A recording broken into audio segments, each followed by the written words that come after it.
Ito ang reading mo, Scorpio. Welcome back to our channel. Naway nasa mabuti kayong kalagayan while watching the channel. Isa channel reading kayo nang bahalang magpalit-palit ng situation nyo sa reading ko.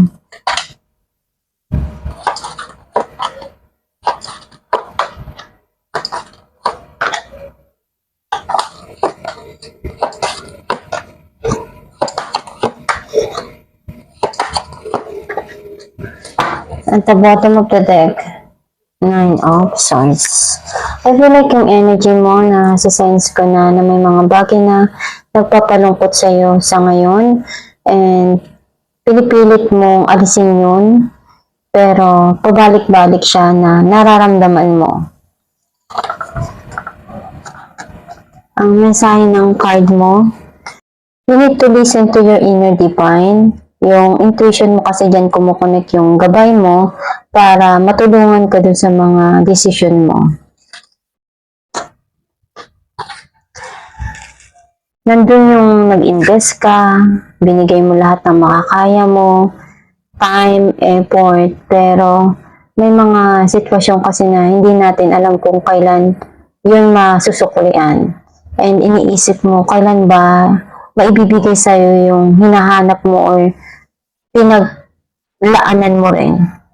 Kumbaga, ng panahon, ng oras na binigay mo doon.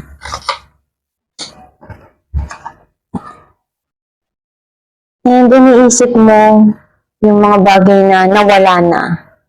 Nangihinayang ka dahil marami ka din talaga doon na ginawa na paraan para makuha yun.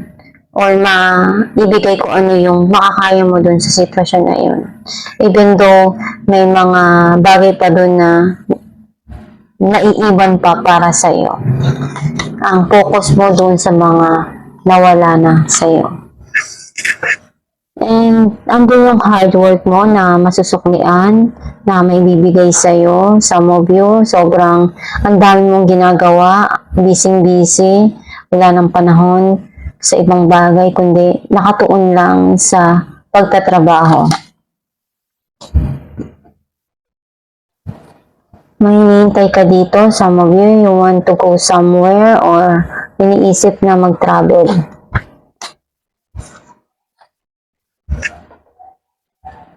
Pwedeng nasa malayo, may long distance dito na relationship. Kaya nakikita ko na meron ditong pinunuan mo. Ginawa mo lahat ng makakaya mo. And you still hoping na makuha mo yung gusto mo.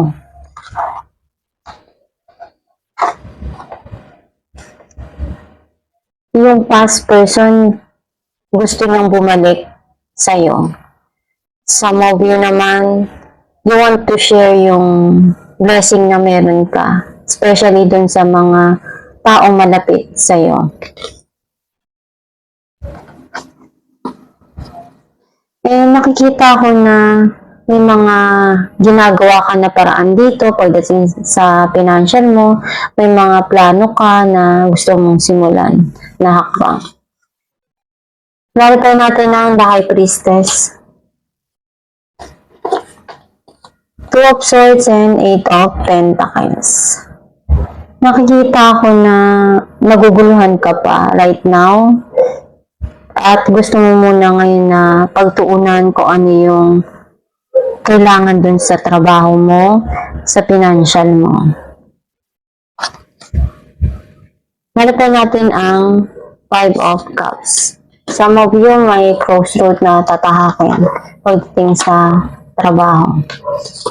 Queen of Swords and 9 of Swords. Nakikita ko dito na sobrang lungkot mo nung nawala to. Dun sa mga nangyari sa nakaraan. Sobrang nagbigay sa'yo yun ng kalungkutan sa puso mo. And nagkakaroon na ngayon ng realization sa'yo yung mga nangyari na yun. And may gusto ka dito na ayusin, itama, at sabihin. Palitan natin ang 3 of Wands. The Tower and Seven of Pentacles. Nagkaroon ng end dun sa sitwasyon na yun. And may new beginning na papasok dito. And nakikita ko na you're trying to invest again. Harapin natin ang Six of Cups. Ace of Pentacles and Ace of Cups. May parating na blessing, pwedeng opportunity, some of you, pwedeng ikaw yung magbibigay. Eh, nakikita ko naman na andun yung pagmamahal na papasok sa buhay mo o yung tao na nanggaling sa past. Gusto niyang magsimula uli kayo. Gusto niyang iparamdam yung pagmamahal. Some of you pwedeng may offer siya na ibibigay sa iyo.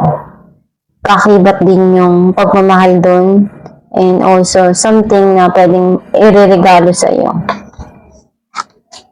Clarify natin ang Seven of Pentacles. Three of Pentacles and Ten of Pentacles. Meron kang ginagawa na paraan to build something para sa future mo, para sa mga mahal mo sa buhay. And ayun yung pinaglalaanan mo ngayon na ng panahon mo, ng oras mo para ma-settle lahat. Yung financial na stability or magkaroon ng grow yung financial. Palitan natin ng Seven of Pentacles. Three of Pentacles and Ten of Pentacles. Nakikita ko na may mga ginagawa ka dito na paraan para mag-grow yung financial mo, para makatulong sa mga mahal sa buhay.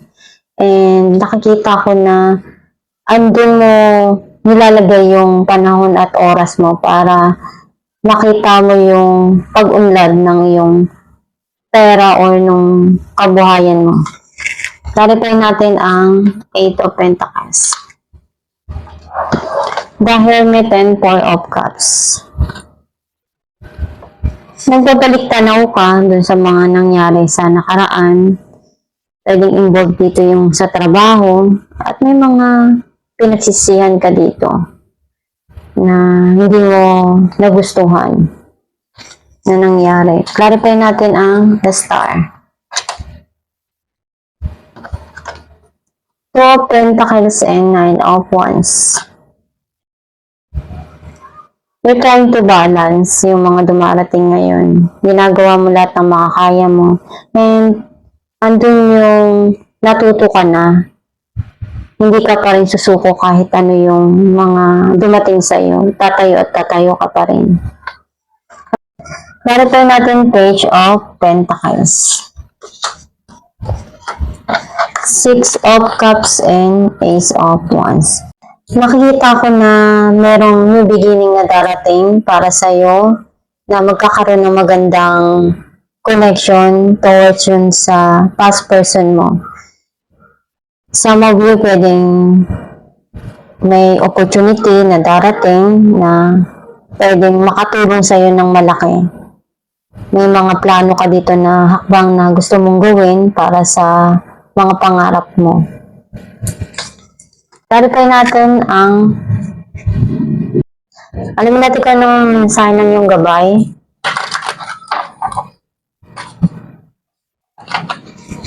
Notice the signs.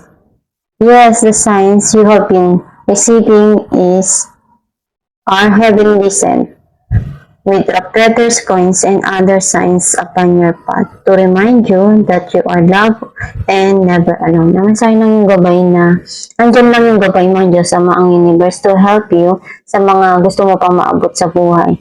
Minsan nabibigay sila ng mga sign na makikita mo rin naman while you are walking outside or sa bahay na mararamdaman mo na kakaiba yung pakiramdam na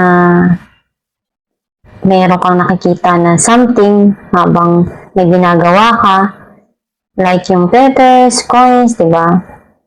Na hindi natin binibigyan ng attention or sinasawalang bahala lang natin. Akala natin wala lang. Pero isa yun sa mga sign na binibigay sa atin na may mga bagay na darating na sa buhay natin. Or pwedeng may mga hinihingi ka na sign na ito na yung way para malaman mo yung sign na gusto mo. And magdasal ka lang palagi para maibigay sa iyo kung ano yung mga pangarap mo pa sa buhay at magabayan ka ng tama. And kung ano man yung nararamdaman mo na kala mo walang nagmamahal sa'yo, feeling mo nag-iisa ka lang, huwag mong isipin yan. Palaging nandyan ang Diyos at ang gabay sa iyong tabi para tulungan ka sa mga gusto mo pang marating sa buhay. Basta magdasal ka lang palagi at labanan yung mga nararamdaman na negative. At sipagan lang. At ito ang yung reading, Scorpio. Kung nakaresonate ka, kindly comment down below. Thank you for watching.